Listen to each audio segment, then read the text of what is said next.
This is a very, very good one. All right. So shout out to Joel from Minnesota. Now, I'll start this email with honesty that I would not be able to afford a lawyer, but I was just curious if there is anything to this, as my law knowledge is limited and unsure if I should even use app names and involve this issue. I'm aware of a case where the handicapped took retailers to court over the stores not being handicap accessible, and that is similar to my ask. Okay. Okay. My reason for emailing is this: I have light sensitivity in my eyes that gives me migraines from lighting or white screens from devices where there isn't a dark theme or dark mode available. I haven't seen a doctor specifically for this issue. I've been dealing with a shopping app, so it's Temu, that that does not have a dark theme. And I've asked the customer service about this issue on November 28th and still have that conversation with the response of the dark theme function isn't available for this app. This app search engine is difficult, and using games like Farmland inside the app becomes a daily investment also. Not familiar with that game. In conclusion, I use migraine medication and worn sunglasses and put ice packs around my eyes as prevention methods to explain that also. If anything, thank you for your time, and I apologize if I have poor grammar. Let me know if there are any details you may still need if I wasn't specific enough. Wow, no, the grammar was great, but wow. So Joel apparently is using the Temu app, and the lights are so bright, and he's got photosensitivity, undiagnosed yet, but apparently, and it's causing migraines, and to the point where he's having to put ice packs on his eyes. Wow, that's team was really tearing him up. Sounds like. So let's look at this. So Joel is basically saying that there's an accessibility issue here, and that he believes there should be a dark mode. And if I'm understanding it, he's questioning whether or not to sue, or he could sue for there not being a dark mode on Temu. So that's the hypothetical I'm going to take and play around with. Is let's take Temu, which I was familiar with, but I wasn't familiar with their app prior to this. But I've since learned, if you haven't been on the Temu app, it is visually stimulating, to say the least. That might be an understatement. As soon as you open the app, you're going to be hit with a spinning wheel, and where you get to play a game, and there's no presumable X to get away from it, so you kind of have to play along with it. And guess what? Spoiler, you're going to win $300. And then, wow, that feels pretty good. And then, like, on the next page, before you can even do anything to search for anything, they're going to double it to like $600. So now all of a sudden you have $600 of credit. And then they start showing you all these things. I was on the app for a good 3-5 minutes. I intended to go on there, look for something specifically, but I couldn't even check this out because of these different pop-ups. So I understand that. And it was very bright and a lot going on. I was able to dim my screen, and it didn't really affect me. But then again, I'm not that photosensitive. My eyes aren't that photosensitive. Lights, I was able to handle this. However, this is interesting because for somebody who, like Joel, who has a sensitivity to light, he can't really use the app, is what he's saying. It's causing him pain and distress. If there were a dark mode, presumably he could watch it. But can he compel, or can a court compel Temu to have a dark mode? I'm going to say probably not. Now, and here's why.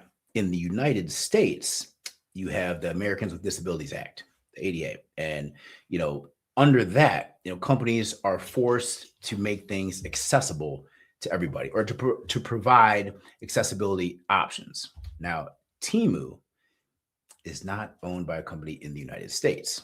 So the ADA doesn't really apply there.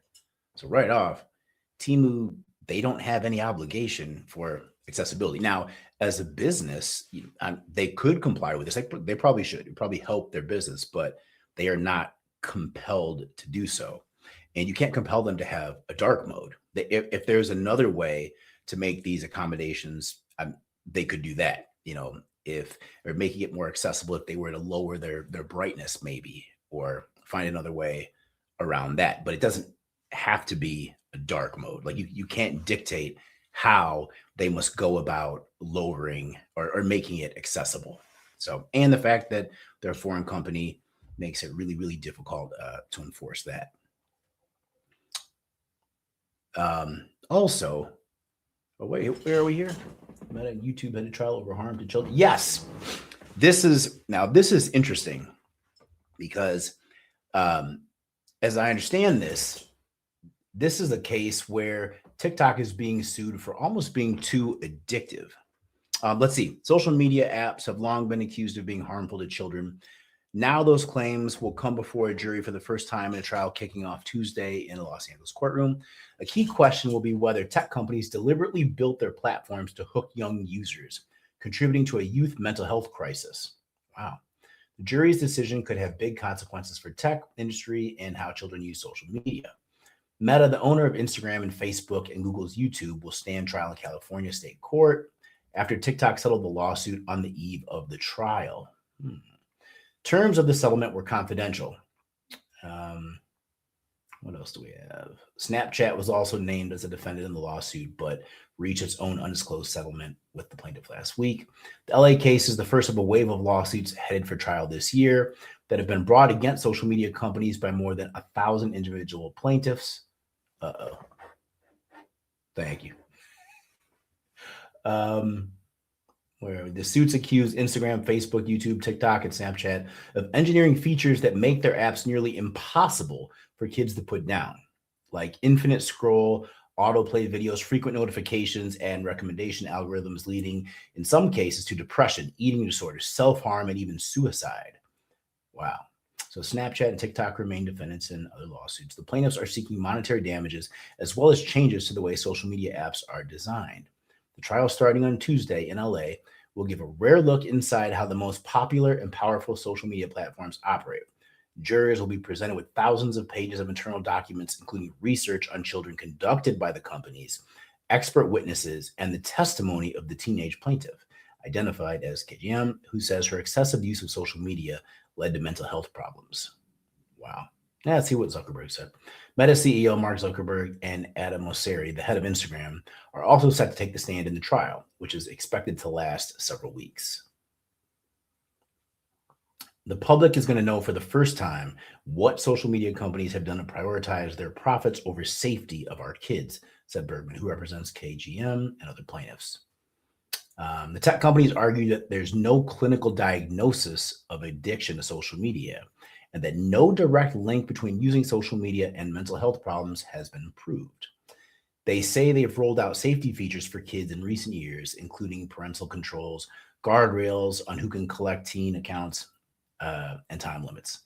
They also cite First Amendment, saying that just as people's speech is protected from government censorship, the decisions that social media companies make about the content are also a type of protected speech, an argument the Supreme Court has affirmed. Hold on, let me think about that here.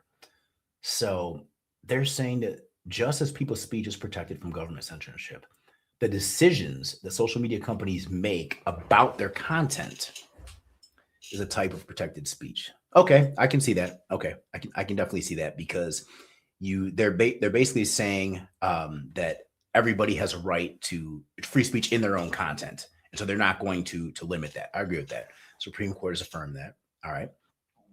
Both Meta and YouTube parent Google said in statements that the allegations in the lawsuits are baseless. The lawsuits misportray our company and the work we do every day to provide young people with safe, valuable experiences online. Meta said in a statement, despite the snippets of conversations or cherry-picked quotes that plaintiffs' counsel may use or paint an intentionally misleading picture of the company, we're proud of the progress we've made. We stand by our record of putting teen safety first and will keep making improvements. We stand by their record of putting teen safety first. So are they saying that teen safety is more important than making money in this business? I don't know if I believe that statement. But this is such an interesting question. So basically, social media companies are being sued for making their apps too engaging, you know, too or possibly addictive. But isn't that just good business? Doesn't that mean that they're achieving what they want? Don't Isn't that what they want? Don't they want people to be addicted to this? So where do you draw the line? And and how do you prove that this is contributing to mental health problems among the youth? Because also, I'm not saying that it's not, but that's the interesting part of this is how would somebody go about litigating this to prove that? Um, yeah, and the fact that it's targeted against or children, like if they're able to prove that as well, they probably really have some. Well, clearly they do. They do, and people are taking this serious because if you've been on TikTok, especially, it's hard to get off it. You know, what you're on that thing, something else will pop up, and the algorithms are so good they know what you like. And but the thing of it is, the more time you spend on TikTok, the better the algorithm learns you, and then makes it harder for you to get off because it'll just show you more of what you like. But is that good business practice, or are companies taking this too far? Are social media companies taking this too far? Um, I'll make a distinction, to bring it back to Temu. I see where he's going with this. If he was trying to make a similar argument, although Temu is a shopping app, so this would be like Amazon trying to sue Amazon and saying that they made things too addictive, shopping. But let's not forget what's hard to separate here. Shopping contains its own dopamine spikes in and of itself. Like buying things feel good. Have you ever heard of retail therapy? Like that's what people say. Like when you go shopping, go have some retail therapy. Yeah, you go spend some money, you buy some things, and it does feel good. Raises your dopamine.